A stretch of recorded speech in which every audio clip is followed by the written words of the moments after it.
नमस्कार विद्यार्थी मित्रांनो. कधी विचार केलाय का की आपले जुने किल्ले, लेण्या किंवा ताजमहल सारख्या वास्तू बघायला जगभरातून लोक का येतात? बरं, ह्याच प्रश्नाचं उत्तर दडलंय आपल्या इतिहासाच्या पुस्तकातल्या एका महत्वाच्या धड्यात, पर्यटन आणि इतिहास. बोर्डाच्या परीक्षेसाठी तर हा धडा खूपच महत्वाचा आहे. आणि आज आपण तो इतक्या सोप्या पद्धतीने समजून घेणार आहोत की सगळे मार्क्स आपलेच. तर आज आपण काय काय बघणार आहोत. सगळ्यात आधी पर्यटन म्हणजे नेमकं काय हे समजून घेऊ. मग आपला इतिहास आणि पर्यटन यांचा काय संबंध आहे ते पाहू. पर्यटनाचे वेगवेगळे प्रकार कोणते आहेत आणि सगळ्यात महत्त्वाचं, यातून नोकरीच्या संधी कशा मिळतात यावरही बोलू. आणि हो, शेवटी परीक्षेची तयारी कशी करायची यासाठी खास टिप्स तर आहेतच. चला मग सुरू करूया का? चला तर मग आपल्या प्रवासाचा पहिला टप्पा. आधी हेच समजून घेऊया की पर्यटन म्हणजे नेमकं काय आणि हे जी फिरण्याची परंपरा आहे ती आली कुठून. थांबा, पुस्तकातली व्याख्या तर आपण बघणारच आहोत, पण त्याआधी एक साधा प्रश्न. आपण सगळेच कधी ना कधी प्रवास करतो, बरोबर? पण प्रत्येक प्रवासाला पर्यटन म्हणता येईल का? काय वाटतं? कधी म्हणायचं प्रवासाला पर्यटन? अगदी बरोबर. याचं उत्तर आपल्या पाठ्यपुस्तकातच आहे. जेव्हा आपण फक्त एका ठिकाणाहून दुसऱ्या ठिकाणी जात नाही, तर त्यामागे काहीतरी खास उद्देश असतो, जसं की मनोरंजन किंवा व्यापार, शिक्षण, देवदर्शन. तेव्हा तो प्रवास होतो पर्यटन. आणि गंमत म्हणजे ही गोष्ट काही आजकालची नाहीये. ही परंपरा फार म्हणजे फार जुनी आहे. विचार करा, ही परंपरा किती जुनी असेल. अगदी 13व्या शतकात मार्को पोलो नावाचा प्रवासी इटलीहून थेट चीनपर्यंत पोहोचला आणि त्याने तिथल्या गोष्टी युरोपला सांगितल्या. किंवा 14व्या शतकातला इब्न बतुता, ज्याने तर अक्षरशः जग पालथं घातलं. हे सगळे कोण होते? हे सगळे पर्यटकच होते. यांनीच तर जग जवळ आणलं.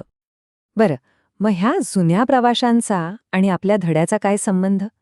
संबंध आहे, आणि तो खूप खोल आहे. चला आता वळूया आपल्या धड्याच्या अगदी हृदयाकडे आणि बघूया की आपला इतिहास पर्यटनासाठी इतका महत्वाचा का आहे. हे बघा, इतिहासाच्या पुस्तकात गड किल्ल्यांबद्दल वाचणं एक गोष्ट आहे आणि प्रत्यक्ष त्या गडावर जाऊन तिथल्या वाऱ्यात तो इतिहास अनुभवणं ही पूर्णपणे वेगळी गोष्ट आहे, नाही का?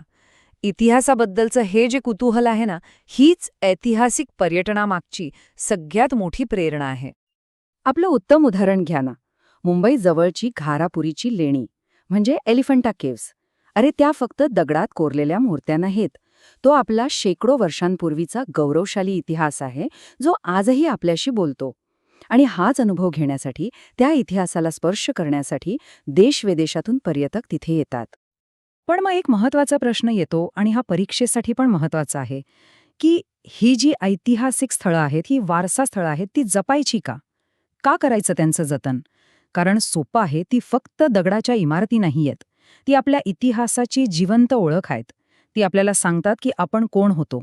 आणि सगळ्यात महत्त्वाचं, आपल्या पुढच्या पिढ्यांनाही हा वारसा बघता यावा, यासाठी त्यांचं रक्षण करणं ही आपली जबाबदारी आहे.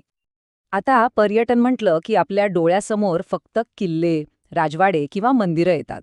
पण थांबा, पर्यटनाचे अनेक प्रकार आहेत. चला बघूया कोणते ते. उदाहरणार्थ, कधी साताऱ्याच्या कास पठारावर गेला आहात का? जिथे हजारो प्रकारची फुलं एकत्र उमलतात.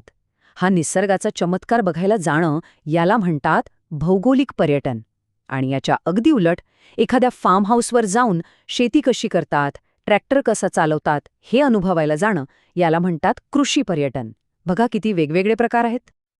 आणि एवढंच नाही, काही लोक खास उपचारांसाठी दुसऱ्या देशात जातात.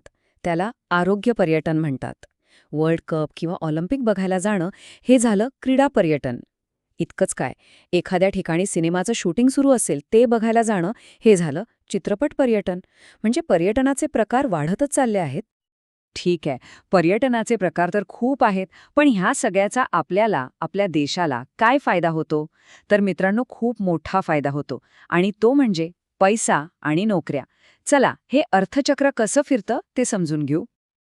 कल्पना करा, एक परदेशी पर्यटक आपल्या गावात आला. तो सगळ्यात आधी राहायला हॉटेल घेईल, फिरायला गाडी करेल, जेवायला रेस्टॉरंटमध्ये जाईल, बरोबर? मग तो तिथल्या गाईडला पैसे देईल, स्थानिक बाजारातून काही वस्तू खरेदी करेल.